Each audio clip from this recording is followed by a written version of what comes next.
Will you be the death of me?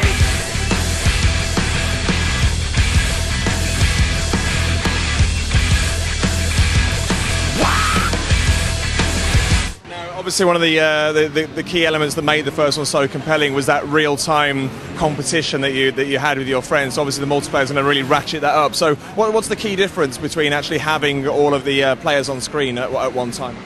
Well, we are going to have the same sort of Trials HD leaderboard-based competition where you're challenging your friends or you're competing globally on every track in the game and on tracks created by users in the new editor and with the new track sharing system we have.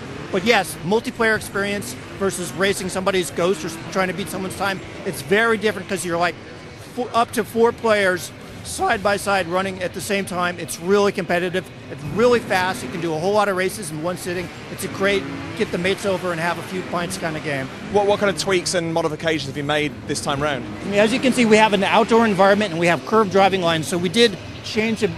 We had to work on the engine and tweak it a little bit. But we are using the same basic gameplay physics, exact same controls that you're used to. So everything that was perfect in Trials HD, we're not touching, we're not messing with that part. Obviously, we're used to the quite industrial environments of the first game. Have you really tried to go to town with the variety of environments this time around? Yeah, absolutely. That was one of the biggest things. Trials HD obviously was very much a dark warehouse. That kind of defined the game. Here, you can build dark warehouse type environments if you want to go back to the classic levels. We expect people to recreate some of the classic levels in the editor that comes with the game.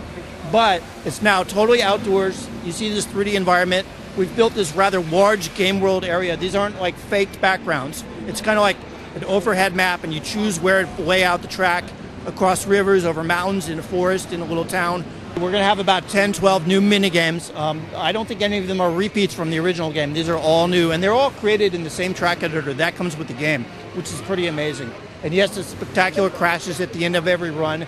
That's kind of a Trials trademark that we're definitely keeping going in this game too. Fantastic. And even though I know you're not able to talk about a release day, I mean, how are you feeling about the game at this stage? Do you think you've come a long way with it? It's really coming along. Microsoft's behind us 100%. It's going to be probably one of the biggest, most ambitious Xbox Live arcade games ever. So yeah, we're really happy and excited about it.